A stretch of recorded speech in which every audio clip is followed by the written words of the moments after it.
باز میں 3 خصوصیت ہوتی ہے جو اقبال نے اپنی قوم کے جوانوں کو کہا نا کہ تم باز ہو باز، تم گیدڑ نہیں ہو، تم بلی کتے کی طرح نہیں ہو، تم باز ہو، پرندوں کی دنیا کے تاجدار ہے باز، شہنشاہ باز، تو تم بھی انسانی کائنات کے بادشاہ اور تاجدار ہو، اشرف المخلوقات ہو۔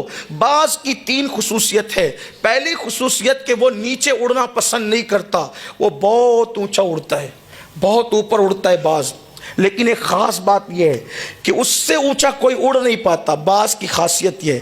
لیکن جتنا اوپر اڑتا ہے اس کی شکار پر نظر اتنی گہری ہوتی ہے، اتنی تیز نظر ہوتی ہے کہ بہت اوپر اڑ کے بھی وہ شکار کو زمین پہ دیکھ لیتا ہے، اور اس کے شکار کرنے کا انداز یہ ہے کہ وہ بیٹھتے اور چلتے شکار نہیں کرتا، وہ شکار بھی اڑتے اڑتے کرتا ہے۔ یہ بہت خاص بات ہے، باز کے اندر اس کی یہ بڑی اللہ کی قدرت ہے، جس کو جو چاہے عطا کرے۔ تو وہ اوپر اڑتا ہے، نگاہ نیچے رکھتا ہے، پہلی بات۔ دوسری بات، وہ اتنا باغیرت ہے باز کہ کبھی بچا کچا شکار نہیں کھاتا، یعنی اس نے کر دیا اس نے کر دیا تو پرندے درندے وہ مردار نہیں کھاتا، اس کو بھوک کتنی لگے بھوکا رہنا پسند ہے، لیکن کسی کا بچا کچا کھانا اس کو پسند نہیں ہے، وہ خود شکار کر کے کھاتا ہے۔ اقبال اپنے جوانوں کو پیغام دیتے، تم بھی عقاب ہو، بچا کچا کھانے کی عادت مت ڈالو، خود شکار کر کے کھایا کرو۔ باپ کے مال پہ کب تک کھاتے رہو گے؟ ذرا اپنی بھی دنیا بناؤ، ذرا اپنا بھی نشے من بناؤ۔ آج کل تو نوجوانوں کا حال یہ ہے کہ باپ مالدار ہے تو باپ کے مال پر آنکھیں لال کرتے ہیں، گیم میں مصروف ہیں، یوٹیوب پر مصروف ہیں، فیس بک پر مصروف ہیں، کرکٹ میں مصروف ہیں، اور کہتے ہیں کام کیوں نہیں کرتے؟ بولے اپنے معیار کا کوئی کام نہیں ملتا۔ آپ کا معیار کیا ہے؟ جب رسول اللہ امام الانبیاء شام کے بازار میں کھڑے ہو کر کے جناب خدیجہ کی چیزیں بیچ سکتے ہیں تو کیا تم بازاروں میں کھڑے ہو کر کے اپنی چیز نہیں بیچ سکتے؟ یاد رکھو، آپ کا معیار کچھ بھی ہو، مصطفیٰ جان رحمت کے قدموں میں سب ہے، کوئی مصطفیٰ جان رحمت کے برابر نہیں ہے۔ اور شرم حلال کاروبار میں نہیں ہے، شرم تو چوری کرنے میں ہے، شرم تو حرام کھانے میں ہے، شرم تو ڈاکہ ڈالنے میں ہے۔ میرے نبی نے فرمایا جو ذلت کی جگہ حلال روزی کے لیے کھڑے ہوتا ہے اللہ اس کو عزت سے مالا مال فرما دیتا ہے۔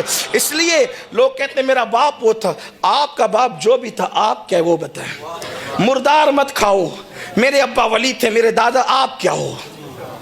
میرے ابا پیر تھے، آپ کیا ہو؟ میرے ابا مالدار تھے، آپ کیا ہو؟ میرا باپ بادشاہ تھا، اس سے کام نہیں چلتا، آپ کیا ہو یہ بتاؤ؟ ورنہ بنی اسرائیل کے تو باپ دادا سب کے سب نبی تھے، مگر وہ ذلیل ہوئے۔ باپ دادا کے نیک ہونے سے صرف کام نہیں چلتا، آپ کتنے نیک ہو وہ بتاؤ؟ باپ دادا کے ایکٹیو ہونے سے کام نہیں چلتا، آپ کتنے ایکٹیو ہو بتاؤ؟ آپ کے اندر کیا صلاحیت ہے وہ بتاؤ؟ آپ کا حال تو یہ ہے کہ کوئی حیثیت ہی نہیں ہے، نہ سوچنے کی صلاحیت، نہ سمجھنے کی صلاحیت، نہ تدبر، نہ فکر، نہ علم حاصل کرنے کا ذوق و شوق۔ کہاں ہے ہم؟ نہ مال کمانے کی فکر، کہاں گیا؟ اللہ کے رسول علیہ السلام نے فرمایا کہ غربت کبھی کبھی انسان کو کفر تک پہنچاتی ہے، اس لیے مال حاصل کر کے مضبوط بنو، لیکن نہیں بے روزگاری، بیکاری اور کھیل کود تماشوں میں مصروف ہے۔ یاد رکھنا، آپ سے کوئی یہ نہیں پوچھے گا کہ آپ کے ابا کیا تھے، لوگ آپ سے یہ پوچھیں گے کہ آپ کیا ہو۔ خدا کی عزت کی قسم، جب میں خاندان نبوت کو دیکھتا ہوں تو اس نتیجے پر پہنچتا ہوں کہ اگر ان کے ساتھ اتنا بڑا نام بھی نہ ہوتا تو بھی ان کے کردار ایسے تھے، وہاں لوگ پیشانی ضرور جھکاتے۔ سیدہ فاطمہ کے کردار کو دیکھ لو، آپ دیکھ لیں ان کا کردار۔